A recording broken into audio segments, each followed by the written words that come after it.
We'll hear argument first this morning in Case 15-497, Fry versus Napoleon Community Schools. Mr. Bagenstoss? Thank you, Mr. Chief Justice, and may it please the Court. Congress adopted the Handicapped Children's Protection Act to make clear that the IDEA is not the exclusive vehicle for protecting the rights of children with disabilities. And Congress also sought to make clear that cases brought under other federal statutes, like the ADA and the Rehabilitation Act, may proceed directly to court so long as they are not actually seeking relief that is also available under the IDEA. Under that statutory text, it is irrelevant whether the plaintiff could have sought some other form of relief that would have been available under the IDEA. Suppose that there's a school district and two surrounding school districts within the same federal court jurisdiction and same circuit have each been ordered to make accommodations under FAPE for a dog. And then a person in the third school district just sues under the ADA. Is there an exhaustion problem? Well, I think the question would be, what is the relief that the plaintiff is seeking in that third lawsuit? So it just depends on what the complaint says? I think it depends on the relief the plaintiff is seeking, because that's what the statutory language says. So the statute. But then you're saying that the artful form of the complaint suffices to subject the district court to damages that it might not, the school district to damages that it might not otherwise have had to pay. Well, a couple of points about that. First, I don't think it's the artful form of the complaint. I think it is the relief the plaintiff is seeking. But secondly, remember, this is damages being sought under a separate federal statute that would fully apply even if exhaustion existed. The question isn't whether the school district is going to be subjected to damages under the ADA or not. That is something that might exist anyway. The question is whether IDEA proceedings have to first be exhausted. And what Congress said about that in this statute, unlike in other federal statutes where it said exhaustion is required whenever any remedy is available, here what Congress said is when the plaintiff is seeking relief that is also available under the IDEA. But you could have, as Justice Kennedy suggested, gone the IDEA route. You could have asked to accommodate the dog. And if you had done that and you were turned down, could you then switch to the ADA track, or would you have to, having started under IDEA, continue on that route? Well, under Respondent's position here, I think we would have, and under the Sixth Circuit's position certainly, we would have to follow all of the IDEA procedures through to their conclusion before filing a lawsuit under the ADA. I think we still would be able to file the ADA lawsuit. Now, there's a difference not just in terms of relief in the lawsuit that would be filed under the ADA versus the one that would be filed under the IDEA, which is under the IDEA, in order to get any relief, the plaintiff would have to show not just that there is a denial of a dog, but that actually deprived the plaintiff of a free, appropriate public education. Under the ADA, the rights that individuals with disabilities have to bring their service dogs to public facilities are the same in all public facilities. You have a service dog, you can bring it. I understand you'd be making two arguments. One is that you don't have to exhaust because you're asking for damages, and those aren't available under the IDEA.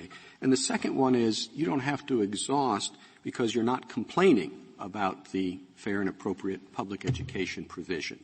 Are those separate arguments, or do you have to satisfy both of them? No, I think they're independent arguments, Mr. Chief Justice. So I think the fact that we are seeking emotional distress damages, and those damages, as the Sixth Circuit recognized, are not available under the IDEA, is fully sufficient for us to prevail here to say that exhaustion was not required. So if that's the case, why I would suspect that the denial of what is sought under the IDEA for a fair and appropriate public education is something that could well cause emotional distress in most cases.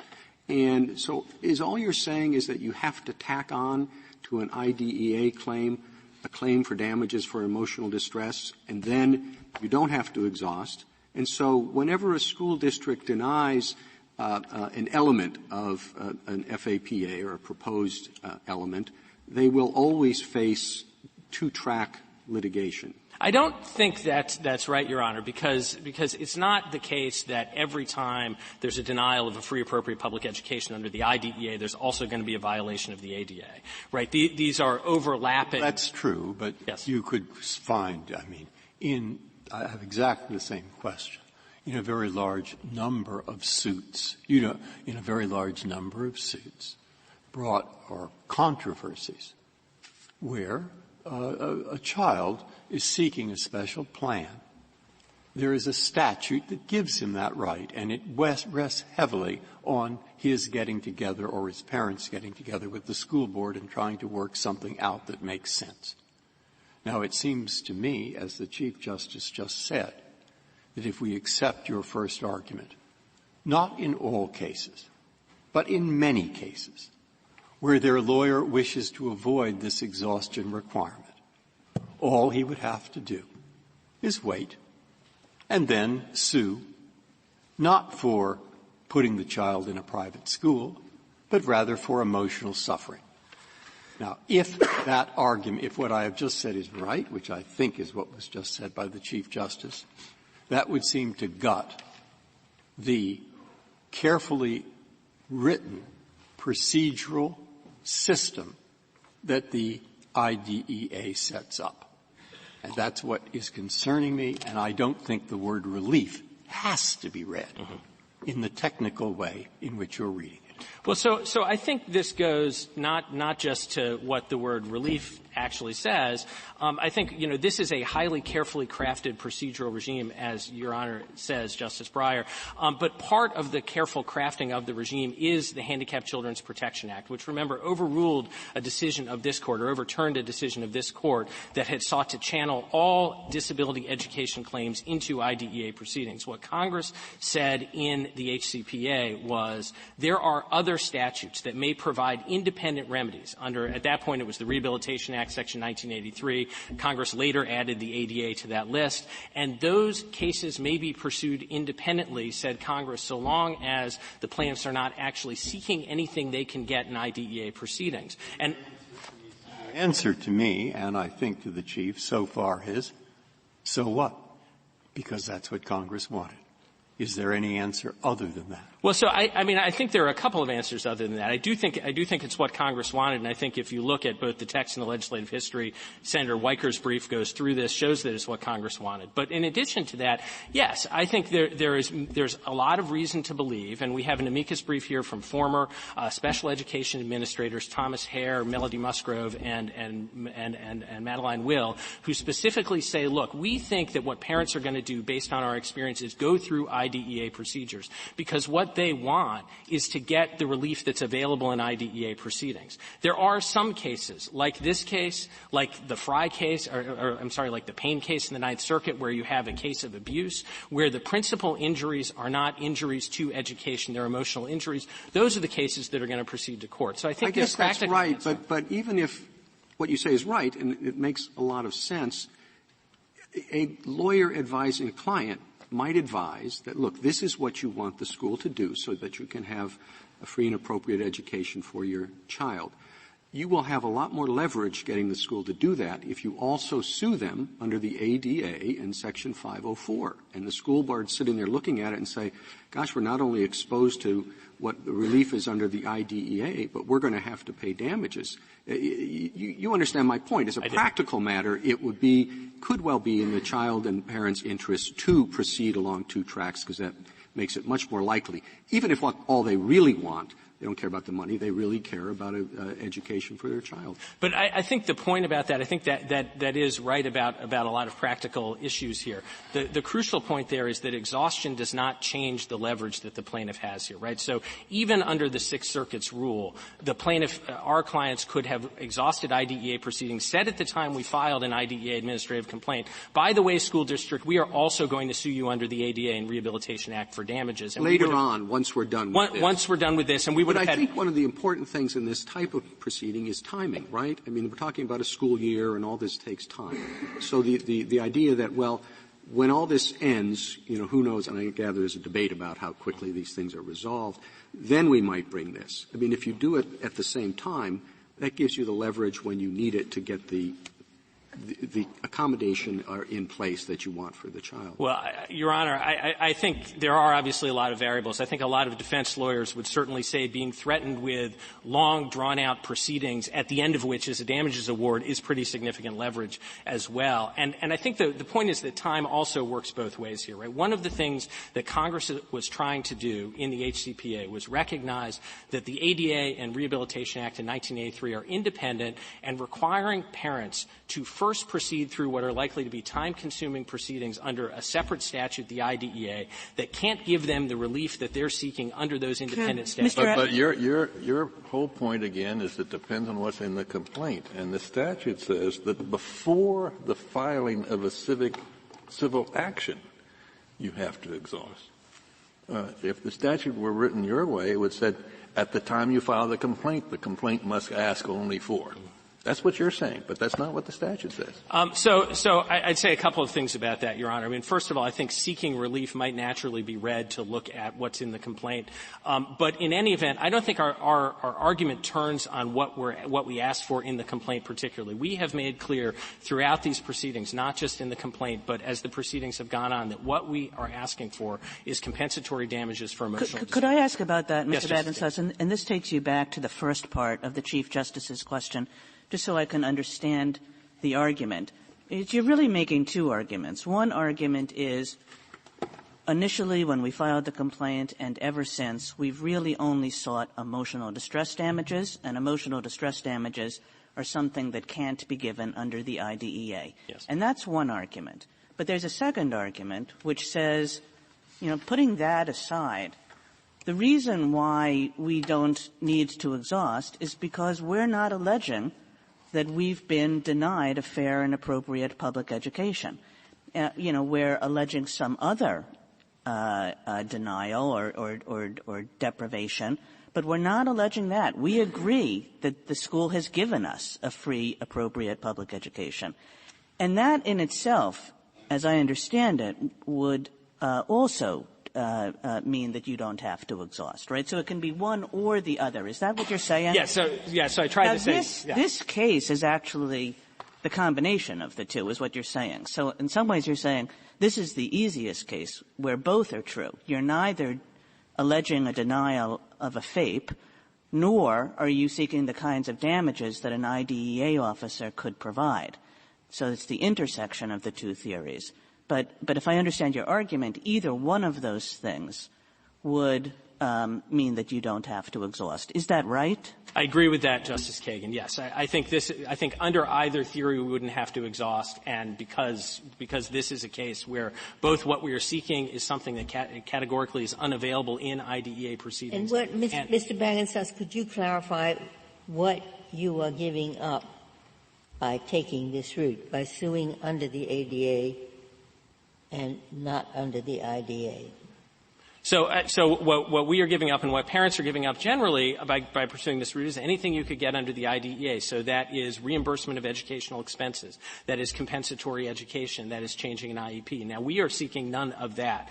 We are seeking none of that in this lawsuit. What we are seeking is... But you might be. I mean, and this goes to, suppose that you weren't alleging a denial of a FAPE, but you were seeking damages that included, I sent my kid to private school. I had to hire a tutor.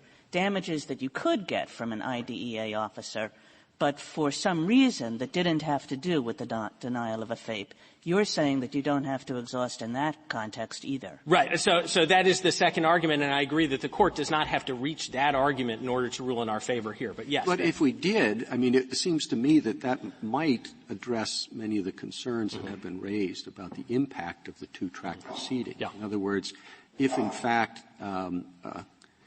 if your argument were to be that no, you need both, it seems to me that would address a lot of the practical problems. Now, I appreciate the fact that you think in this case both are present. Right. But yet you want to make a more aggressive argument that you only need one.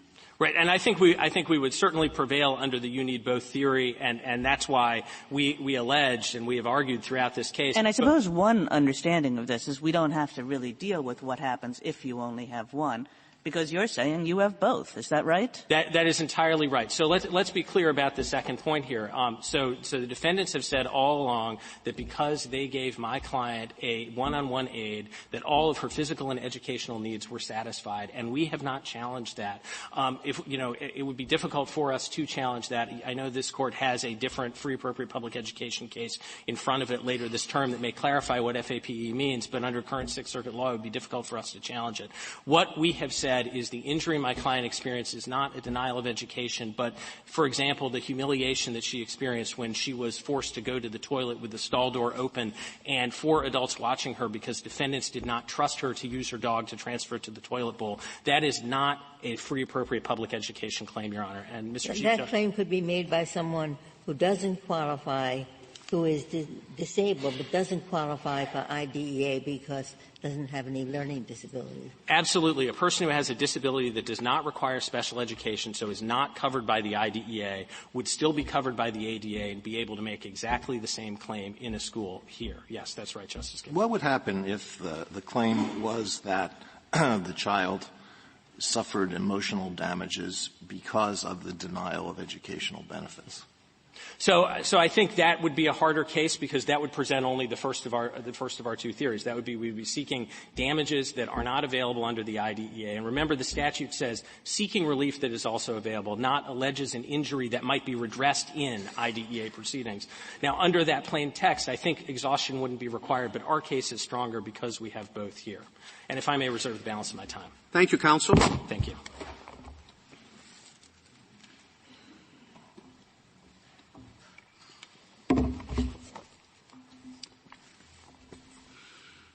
Mr. Martinez. Mr. Chief Justice, and may it please the Court, the parties, both parties and the government now all agree that the rule under which the Sixth Circuit decided this case is wrong, and that exhaustion is required only if the relief that the plaintiff actually seeks in the case is available under the IDEA. In light of that agreement, we think the most sensible way to resolve the case is simply to reverse the decision below and let the claims go forward. As the Sixth Circuit pointed out, the relief actually sought in this case is money damages, not a change to the IEP, and that relief is not available under the IDEA. Mr. Martinez, that begs the last question that was asked, which is the Payne, the Ninth Circuit Payne decision. Sure. It doesn't do just that. It doesn't look just at the relief. It looks at the nature of the claims and decides whether they're a FAP claim or not, whether it is seeking a change in a FAP or not, in essence, in substance. So it's not looking at it technically as we're asking for relief, but it's looking at whether or not a FAP claim is the substance of the allegation. You're disagreeing with the Ninth Circuit approach, presumably. Justice Sotomayor, I just want to be clear how we understand the Ninth Circuit's approach. We understand the Ninth Circuit, and we explained this in our brief at the petition stage, to be departing from the other circuits and actually saying that what matters is what the plaintiff actually asks for. No, what they're saying is the nature of the relief that they're asking for. Would it require or necessitate a change in the FAP? That's one of the 3 prongs that they look at. Are you talking about the third prong? Yes, exactly. Okay. We do disagree with that third prong, Your Honor, but I think that third prong is addressed to circumstances in which the elements of the non-IDEA claim that's being brought overlap entirely with the provision of FAPE. So let's go to the last argument, the last question directly then. Complaint says the FAP was all wrong. It's hurt my child, and that's the nature of the complaint. Yes. And it seeks injunctive relief for the future, not to be hurt. Yes. All right? With no change of FAP or no other thing is said. It's just I want compensatory damages. Yes. We think that if you're seeking injunctive relief in a circumstance in which you think that the FAPE... How about no injunctive relief, past and future damages for emotional distress? I think if the only relief sought in the complaint, and that's what the statute says you look for, is money damages, we think that the text of the statute says that you have to figure out whether that relief sought is available under the IDEA, and I think there's common agreement that that relief sought is not available under the IDEA, so you would not need to exhaust. Now, I want to address... If it's that simple, if it's that simple, then why are we in this argument? You apply ordinary exhaustion principles. Under ordinary exhaustion principles, you never have to exhaust if exhaustion would be futile. Okay? So you say exhaustion applies. It would be futile. They can't give what I want. End of the matter. So what is all this complexity? I had thought that it might be because — will you tell me? Well, I agree with that, Justice Breyer, and we think that what Congress did here was adopt a rule that essentially embodies that principle. So could I say that? Could I say, very well, what they did here is adopt the well-known for 100 years or more exception to the exhaustion requirement where exhaustion would be futile. You can — Judge, you go back and apply that to this case. End of case. No reason for special law, for prisons, for IDEA, for other things. I think you could adopt the rule, and it's set out in the McCarthy decision. It's set out in the House report on page 7. No, I haven't memorized that. But are they essentially yes, saying what I am saying? If I go to Pierce on administrative law and look up Davis, I will find some words, and those are the words. The words I would suggest are the words that you use are as follows, that if the hearing officer lacks authority to grant the relief sought, those are the words of the House report, then exhaustion is not required. Those are also — I just want to make sure the government's position is the position of the United States that a FAPE cannot include relief for this sort of problem, personal assistance during the school day to accommodate the particular disabilities. In some circumstances, a FAPE can accommodate that, but we don't think that that's the relevant question for purposes of applying the statute, because the statute says that the exhaustion question turns on whether the relief that the plaintiff is actually seeking — those are the terms that the statute uses — the relief that the civil action is seeking is available under the IDEA. Well, but it talks about before filing the complaint. It says before filing the complaint. Suppose it was very clear that most FAPE plans cover precisely this kind of problem. Same case? I think that if the facts of whether a FAPE would allow for the school to take account of the service dog really isn't the question, because the question under the statute turns on what the person is asking for, what the relief that he seeks. And the statute says that the civil action has to be seeking a particular form of relief, and if that — All you're talking about is artful pleading, then. No, not at all, Your Honor. And I want to address your question and the concerns that came up, the practical concerns about the parents who actually do want — what they really want is a change to the IEP. If the parent files the lawsuit, the ADA lawsuit, and says, I want an injunction that's going to require the service dog, that is the kind of relief that would have to be exhausted. I want to be — So will he have to get a service dog if, in fact, it's going to cost him $5 million in damages? And they're talking about before filing the complaint. All right. Before filing the complaint, you're already in negotiation with the board, and you think, I'm also entitled to this under this ADA statute. Let's file a complaint and ask for damages. It will be res judicata or something when I win, and then they'll have to give me the dog. And if that is the theory, then while it might work in this case, there are thousands of cases where parents don't have the money to litigate, where some do, where some don't, where boards are in difficult problems, and all these very great difficulties in such cases, which are worked out through negotiation, won't be. No, I don't think that's right, Your Honor, because I think as a practical matter, I'm a parent. If one of my children were being harmed in a school, I would try, and I thought that this was wrong, I would immediately be looking to find the quickest form of relief that the law could provide me. And the quickest form of relief for a parent who actually wants a change on the ground to the situation is to follow the IDEA procedures. No, but the point is they're going to listen to you a lot more carefully if you say, and by the way, I'm also filing a suit under Section 504 and the ADA, and then right. That's a lot more leverage. With respect, Mr. Chief Justice, I think what I would do in that circumstance is pursue the IDEA process and say up front, if I lose in this IDEA process, I'm going to bring the ADA claim with all the damages involved. So I can make that threat at the beginning because everyone agrees here that at the end of the day, regardless of whether or not I exhaust, I can ultimately go to the ADA process or file a suit under the ADA. Well, I don't think that's what you would do, but I guess you're the better judge of that than I am. But what is your position on the question I asked earlier about the two-track proceeding. Is it enough that they're seeking damages, and is it enough that they're fine with the FAPA or the IEP, or does it have to be both? No, we think that these are two different independent reasons why exhaustion is not required here. The plaintiffs in this case are seeking money damages. Money damages is not available under the IDEA. Therefore, they don't have to exhaust. That's argument one.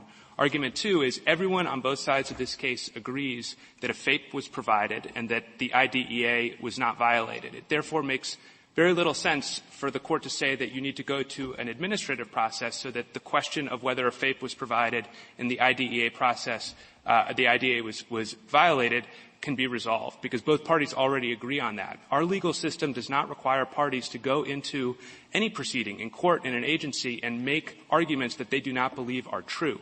So is the parties' concession sufficient to answer that question? I think the parties' concession is sufficient to answer that question. What if you had a complaint where the parties did concede that IDEA was not violated, that a FAPE had been provided, but as you looked at the allegations in the complaint, it really seems that there is ground to think that a FAPE was not provided and that the IDEA was violated.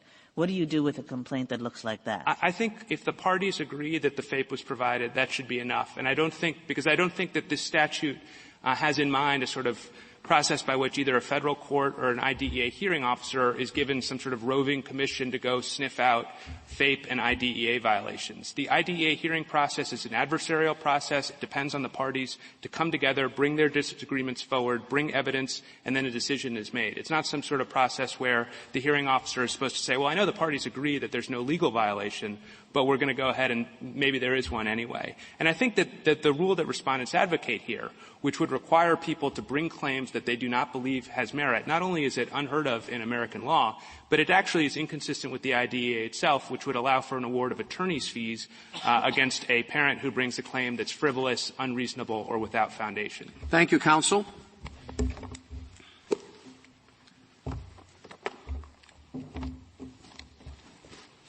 Mr. Katyal.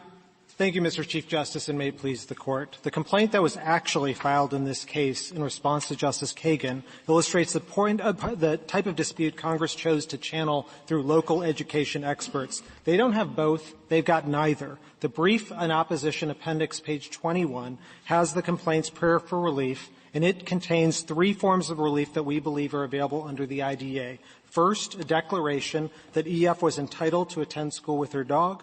Second, money to pay for the costs petitioners incurred in homeschooling EF and for counseling. That's page 21 of the orange brief in opposition. No, I know the respondents' appellates. Yeah, the orange one. What allegation says they want reimbursement for her schooling, et cetera? So first they want a declaration, okay, and that's number B, and then C. The declaration was that the ADA had been violated. Correct. And our point is that the statute requires you to look at, is this relief available under the IDEA? Here, well, it's not available. You don't get a declaration that the ADA has been violated or the Rehabilitation Act has been violated from an IDEA officer. Absolutely, Justice Kagan. That's not our point. You know, we couldn't read the statute to the second half of Section 1415, the exhaustion requirement, to say you've got to show that the IDEA gives that form of relief. Really, I think what 1415 does is it has two parts. The first, as Mr. Bagginsaw started his argument with, was it's about the what. It's about what can it's saying that Smith versus Robinson was wrong, that basically, there was rights above and beyond the IDEA. The second part, though, is the timing, and it says if you're choosing to bring one of those lawsuits, you got to first exhaust the IDEA procedures if the relief available is one that you could get from the IDEA. If you read it to say, you've got to show an IDEA violation, that they got to ask for an IDEA declaration, then you're essentially gutting the statute. To catch on any relief, I mean I gather your furthest argument is that if any relief is available under the IDEA, you must pursue that route first. But that's exactly what Congress declined to adopt when it was proposed by the National School Board Association. So you must be saying something short of if any relief is available. Well, we certainly caution the Court about failed legislation, trying to read too much into that. But, and you're right, Justice Ginsburg, that's our broadest argument. And the argument works like this. The complaint has invoked the idea that they're seeking any appropriate relief. And here, any appropriate relief means anything that is available that could be granted by a federal court. If you that's boilerplate that may or may not be significant. But do you concede, and I couldn't quite tell from your brief, that they will be able to get money damages for everything they're seeking under the ADA and Section 504 under the IDEA?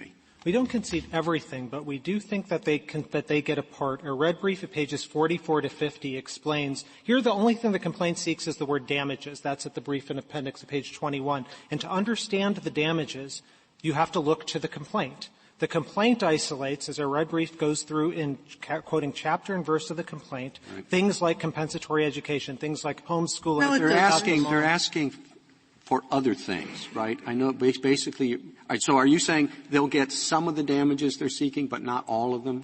Correct. That is. Well, then under Jones' case, isn't the rule? Well, then, they get to proceed with the things that they're not going to be able to get under the IDEA. Absolutely not, Your Honor, for a few reasons. First, the Jones case itself is that your opinion is about letting good claims go forward versus bad claims. Here there are only two claims. One is a violation of the ADA. The second is a violation of the Rehabilitation Act. Now, it is true that one of their prayers for relief is damages. Not, by the way, emotional damages, which is what the reply brief paints it out and says it 27 times. It just says damages. And so, in order to, Jones does not permit, and indeed no decision of this Court has ever permitted a plaintiff to try and slice and dice a prayer for relief in one way or another. Rather, the question is this claim, under your opinion, a good claim or a bad claim? Liberty Mutual, your decision in Liberty Mutual says a claim is a cause of action.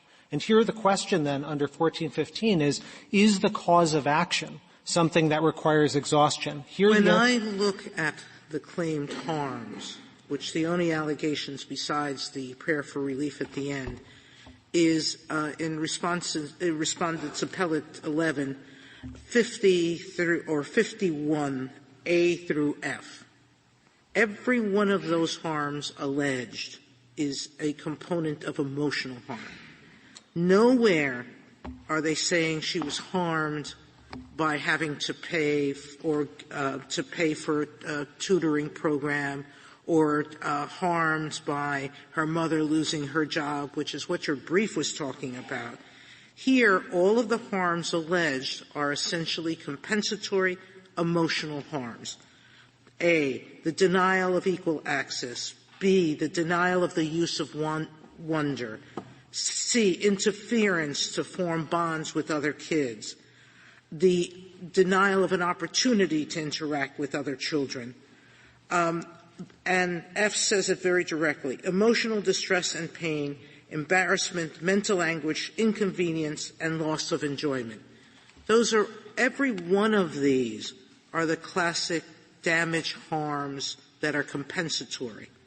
So how does the IDEA provide compensatory damages for these injuries? Our brief goes into this in detail at those pages. I know, but I was trying to look for it in the complaint, and I couldn't. Well, I do think that the only place in which emotional is isolated is F. This is, of course, a non-exhaustive list in paragraph 51. And things like interference and denial of the opportunity to interact are exactly the kinds of things IDEA relief officers provide in the form of counseling. Think of it this way. Suppose that this girl wanted to go into a public library a couple of times a week, and the library said, you can't take your dog here. We're going to just provide you with a librarian who will help you do all the things that your dog otherwise helps you with.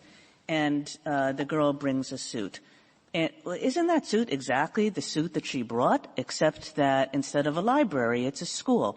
But that's her claim, and those are her damages, that she was deprived of access to a public facility in a way that caused her distress and emotional harm. Justice Kagan, it may work in that case as opposed to this one. That's because 1415 is a unique exhaustion statute geared to the school setting. It's a carefully calibrated situation where the IDEA, Congress... But this goes back to Justice Ginsburg's point. I mean, the entire point of the statute and the overruling of our prior case was Congress saying the fact that the IDEA exists for schools does not mean that you don't have separate ADA and Rehabilitation Act claims. And if you bring those separate kind of claims, which are essentially denial of access claims to public facilities, and then you're asking in addition to that for a form of damages that has nothing to do with what any IDEA officer can provide, then you can go forward without exhaustion. That's exactly right in terms of explaining the first half of 1415. It doesn't explain the second half, the timing provisions of 1415. And to understand this, it's one nice way of doing it is to just look at the government's brief that they filed in Payne, and this was going back to your question about Jones and Bach. A money damages suit, the government told the Ninth Circuit that a money damages suit would not go forward because implicit in it is a declaration that there is an IDEA violation. So if you, Mr. Martinez said in response before, if the complaint only sought emotional distress money damages, could that suit go forward? In Payne, the government said the reverse. And the reason for that is that when a federal court awards money damages, the first thing it is doing is issuing a declaration that the underlying problem was a violation in some way or another. So if you accepted EF's complaint here, what you'd be doing is accepting the idea, ordering a declaratory judgment that the school. That. This is where I am. I want a quick reaction from you, if you can give it. That the problem of deciding against you is not necessarily in this case, but in other cases where, in fact, it would be fairly easy by how you write the word damages in your complaint to have judges deciding IEPs without the preliminary negotiation and views of the school board, which would seriously undercut and hurt this statute, which is designed to get the educational plan. The trouble with deciding it your way is, I think, exactly what Justice Kagan said. Almost anything can be written into an educational plan having to do with the child's day at school. And therefore, when there's nothing more to it than a claim that the librarian wrongly kept the dog out of the library, the school librarian, you wouldn't be able to bring the suit because, after all, you could have written such a thing. Don't keep the dog out of the library in the plan. So what to do? Now, I'm here thinking in the back of my mind of words that have come up in other cases, like gravamen of the complaint, or which we've had in many cases involving sovereign immunity or all kinds of things, which Holmes and, Frankfurter talked about. What is the gravamen of the complaint? And were we to say, let us look to the gravamen of the complaint, the heart of the complaint, what it's really about. If what it's really about is a significant matter in respect to the IEP, then you do have to exhaust, unless, of course, it's futile. If it is not, you don't. And then let the lower courts decide this one. So 3 points. First, in response to the first half about whether or not this would gut the exhaustion provision, we absolutely agree. And I found the answer Mr. Bagenstos gave to the Chief Justice in your question about leverage and destroying the kind of carefully wrought system astonishing. He said that's right, and that he admitted that this would destroy the carefully wrought system. Now, second, would ours do that? Going to your other point, is this going to? I thought he simply said, if you're going the IDEA route, you must pursue it to the end. But he said, we're not going the ADA route. We're asking the same thing that we would ask if this child didn't have an IEP. We're asking for access to the facilities. As I understood his answer, Justice Ginsburg, to the Chief's question, it was that, yes, a lawyer could walk in on day one and sue for money damages and then extort or possibly leverage that into a better situation in terms of money. The amicus brief from the school boards explains that this actually happens in real life. Now, with respect to the concern that you had, I think this case is an easy one because in this case, the IEP, the complaint itself, says the IEP denied the dog. If a federal district court, going back to Justice Kagan's first question, orders declaratory judgment, which is what they sought expressly, then you'd be calling the IEP into question. That's why the district court at Petition Appendix page 49. What does that say other than it's a recitation of fact? There was an IEP and it didn't include the dog. And what that means is if the federal district court said, here are money damages because you denied the dog, implicit in that, this is the government's brief in Payne as well as this court's own decision in Fair versus McNary, which I'll explain in a moment, that means that there is a declaratory judgment that the government, that the school erred. And that itself calls the IEP into question. The plaintiffs here are not suggesting that the IEP was deficient. They're saying that the IEP was perfectly sufficient. If all you look at is the kinds of educational criteria that IEPs usually look at, then the dog isn't necessary. What the dog is necessary for is things that don't have anything to do with the IEP, is what the plaintiffs say. And after all, that's what they're saying, and that's what they're seeking, and that's what this statute suggests that we ought to look to. Justice Kagan, I think that's wrong on both the facts and the law. On the facts, I don't think you can affirm on that theory. This is a new theory that they've put before this court that somehow they've conceded that there is no FAPE violation. Mr. The complaint itself. You're supposed to look at a complaint as a whole, okay? At the moment it's filed. What's clear in this complaint, because the allegations say it, is this is what happened. It didn't have it in the IDEA. We asked them to do it. They didn't do it. They finally agreed to do it, and then we've placed our child in another school. They have a paragraph that says she's now happily in another school that welcomes her and her dog. Okay? Correct. They then talk about all the emotional distress. At that moment, either because of futility, because she can't change the IDEA at a school she no longer attends, the school she's in is already giving her her dog, there's no declaratory relief being sought that her current IDEA is deficient. Forget about the past one. Is deficient.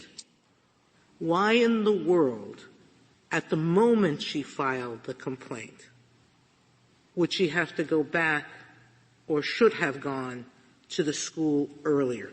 She's no longer seeking anything related to the IDEA facts. So, Justice Sotomayor, two answers, and we agree with you absolutely. Read the text of the complaint as we were having that interchange earlier. The text of the complaint, including the paragraphs you read, talk about how the denial of the dog undermined her independence. And part of the IDEA, one of the three statutory goals, and this is in 20 U.S.C. 1400 D1, is independence. That's why your former colleagues on the Second Circuit We're now going past where I am, okay? Or you're going behind what I'm saying, but not getting to the point, Mr. Cattell. Maybe before she changed schools, she might have been entitled to something related to her IDEA. But at the moment this complaint was filed, on its own face, where is it asking for any change, potentially or otherwise, to the IDEA that is no longer in effect? And that is my second answer to you. So the second answer is the complaint asks for a declaratory judgment, and that's what we were talking about at the beginning.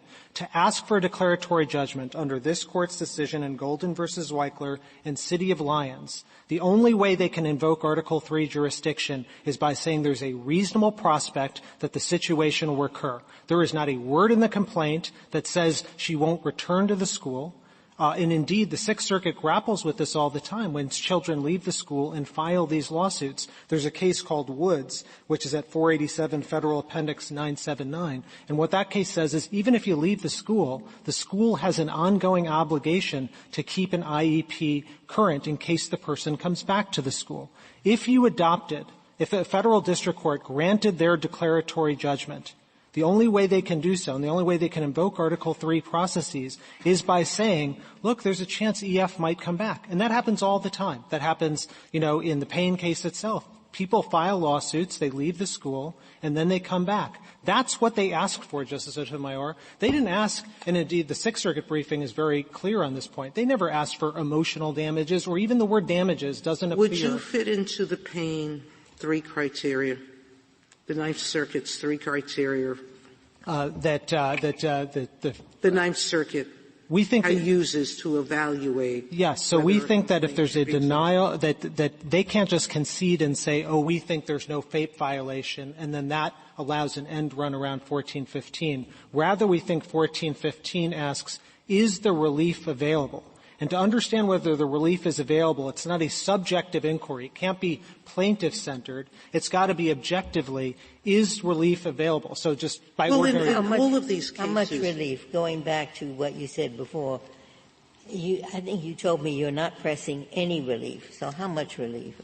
Well, I do think that if the complaint seeks relief that is available under the IDEA, then at least that claim can't go forward, going back to the Jones versus Bach thing. So if, for example, Justice Ginsburg, you had a claim like the dog one here, and then you had a separate claim that said something like the child was being abused in the bathroom or something like that, something that didn't implicate a FAPE or an IDEA, certainly I think that claim could go forward. That's a separate claim. It's a good claim under Jones versus Bach. But what can't go forward is something like this, because Congress had this in mind. They had the idea that a plaintiff can gut 1415 by saying, oh, I don't want IDEA violation. I don't want IDEA relief. I want money damages, because then they could file that lawsuit on day one, evade the cooperative process that Congress has set forth, get relief from the district court, and then by res judicata.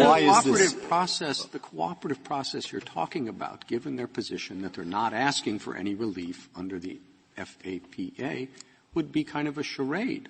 You get in the meeting room and they say, well, what do you want? And say, well, we don't want anything that you can give us. We want money that's not available. Well, we certainly agree that if it triggers the kind of futility exception, if they literally can't give the relief for one reason or another, absolutely they don't have to go through. Here, this also might be peripheral. I mean, this is a dog for a child who is not blind, so is not subject to the regulations. They have a teacher who is going around, or a person who is acting as a guide within the school. And this is, to that degree, a peripheral matter in respect to the plan, and perhaps, at least arguably, more like the librarian in the school or the person who does beat up somebody or treat them badly, which could be the subject, but a pretty minor part of an IEP. So this was going back to something I was trying to get to earlier about your second half of your question. Look, we agree that if there's a circumstance in which the IEP or FAPE processes aren't directly implicated in some way, that's a different case. That's not this one. In this one, you have them invoking the IEP process for the very same thing they're asking the federal district court to do, which is a declaration that the school erred by not. Well, I don't understand that, Mr. Katyal. I mean, you yourself have an example in your brief of abuse towards a handicapped, disabled student that would result in money damages and maybe emotional distress, but maybe also the parents took the kid out of school and is asking for the private school tuition that they had to incur. So all kinds of things. But it was not because of anything that the IEP said or didn't say. It was because there was discrimination on the basis of disability. Now, it was in a school, and it could be remedied by school-type things like stop discriminating or abusing against a disabled student. But even you in your brief say that doesn't have anything to do with the IDEA. And so why isn't this the same thing? Because Justice Kagan, as that page, as page 37 explains, a lot of lower courts have said that when you have a discrete instance of abuse, that doesn't violate the IDEA. I don't understand. A discrete instance. How about if you had a continuing stream of abuse? If it's a continuing stream of abuse, something that does implicate IDEA processes and deny FAPE, absolutely it would require exhaustion in that circumstance. The IDEA doesn't care about particular instances, but cares about There are some things, Justice Kagan, that are dealt with through the IDEA process. Typically, those are things that recur as opposed to one-offs, yes. And so I could imagine a one-off being so significant, maybe that'd be different. The Court doesn't need to get into it here. Here you've got a core situation in which they have invoked the IEP process to do exactly Mr. Gaudio, you're what they're suggesting that there's no such thing as continuing discrimination that happens in a school setting that actually does not have anything to do with the IEP. I certainly think to the extent that something like that exists, our position doesn't require exhaustion there. That is, there has to be, relief has to be available under the IDEA. Here, relief is available under the IDEA. Indeed, they invoked exactly that process. As I understand it from one of the amici briefs, just to sort of put a fine point on this, there are close to 1 million students who are disabled in some way, but who do not get an IEP.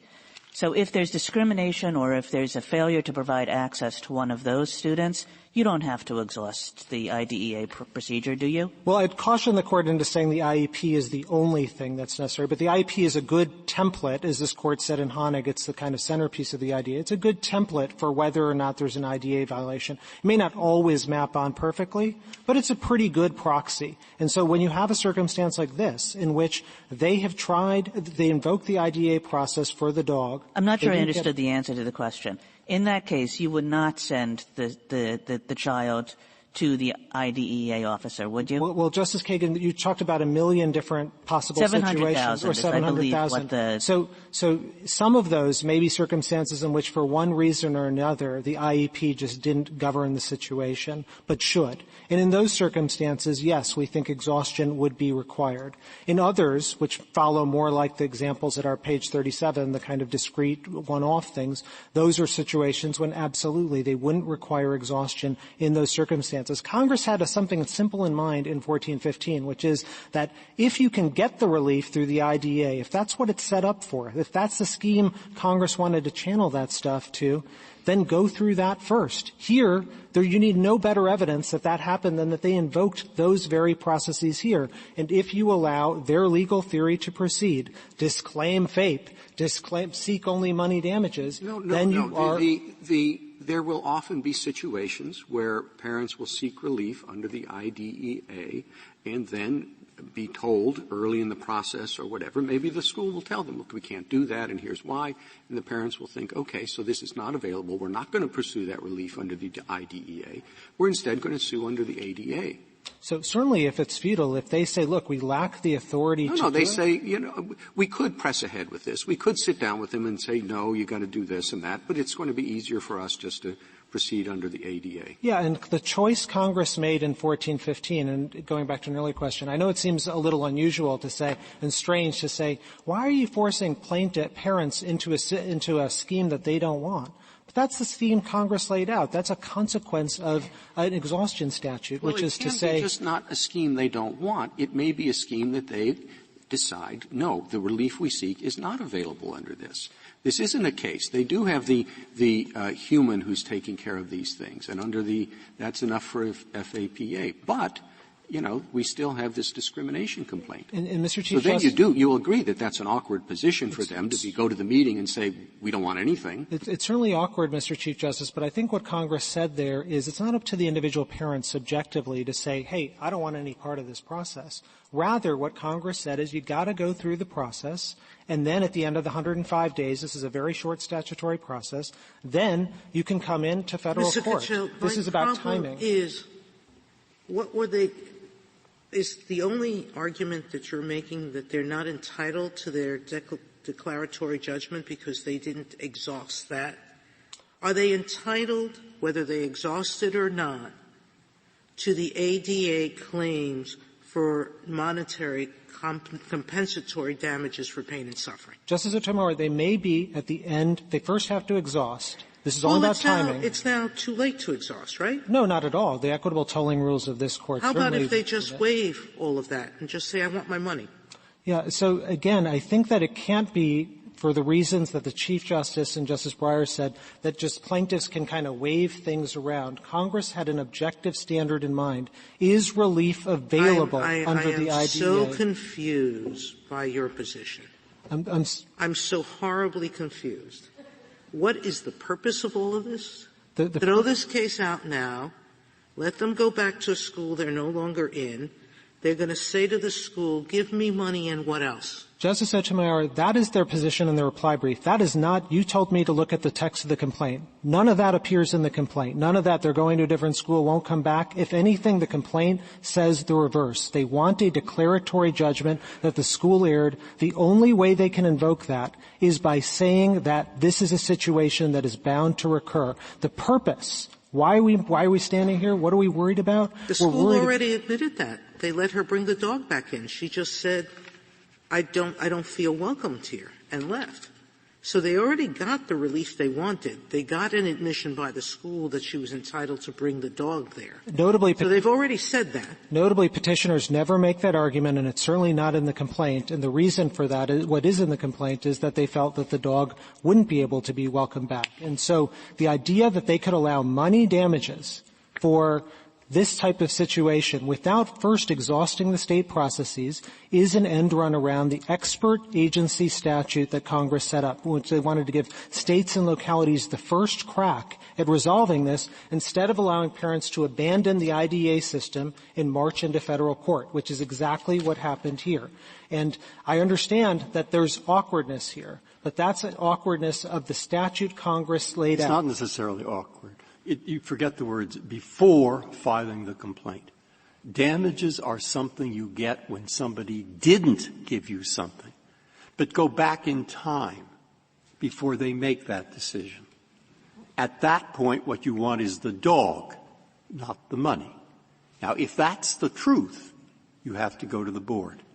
Once the board makes clear they won't give you the dog, at that time you're free to sue. You've met any exhaustion requirement because it's futile. They've made clear they won't. And this suit has been brought after that was done. So I don't see how this suit is going to ever get back for exhaustion because the school has made clear they won't.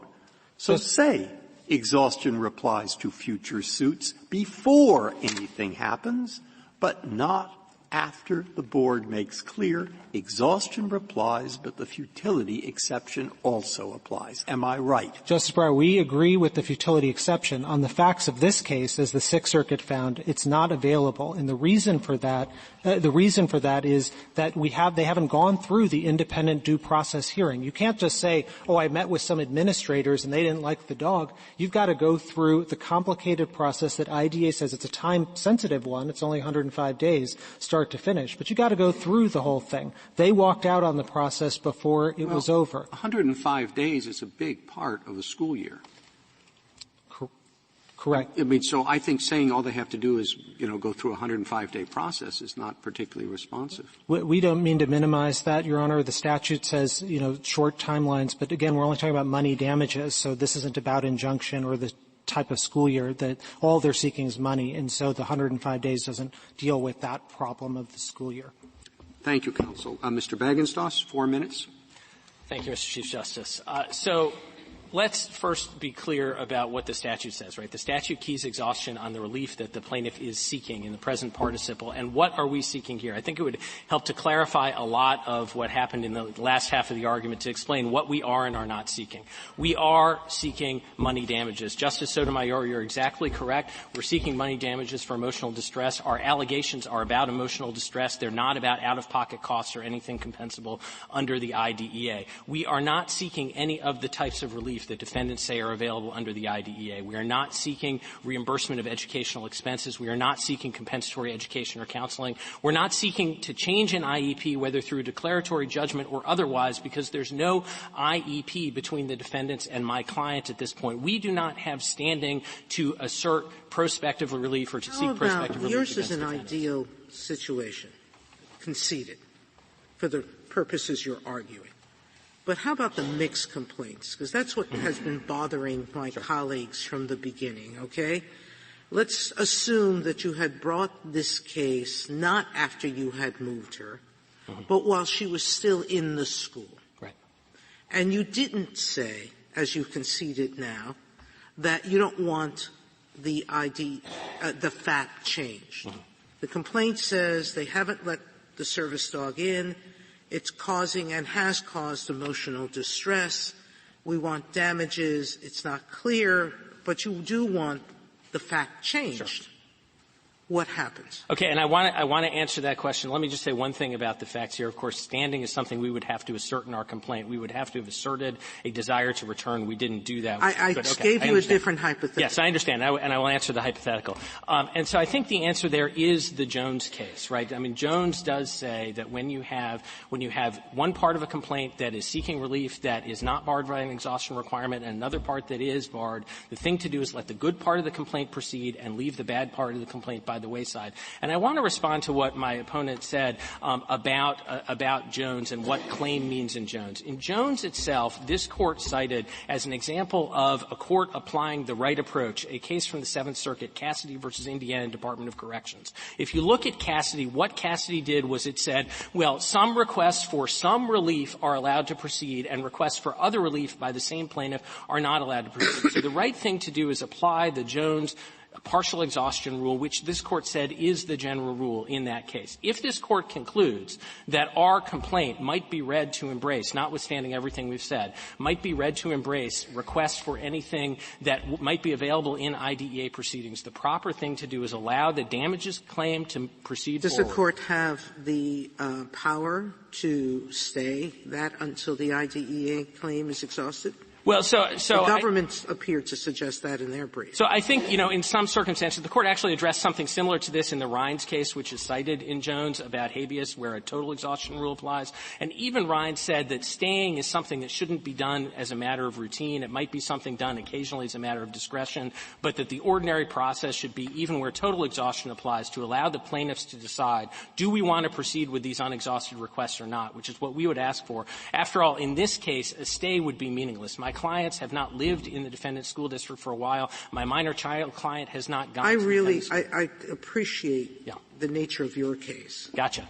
All right? But your suggestion is likely to raise a lot of hesitation in this court among some, maybe even me. I'm getting that. Because if what you're saying is we're going to be on a dual track in every case, that's not going to be very attractive to the court. May I briefly answer, Your Honor? Briefly. Our position is you're going to be on one track, which is the things that aren't barred by the exhaustion requirement proceed. Everything else goes by the wayside. That's Jones. Thank you, Your Honor. Thank you, counsel. The case is submitted.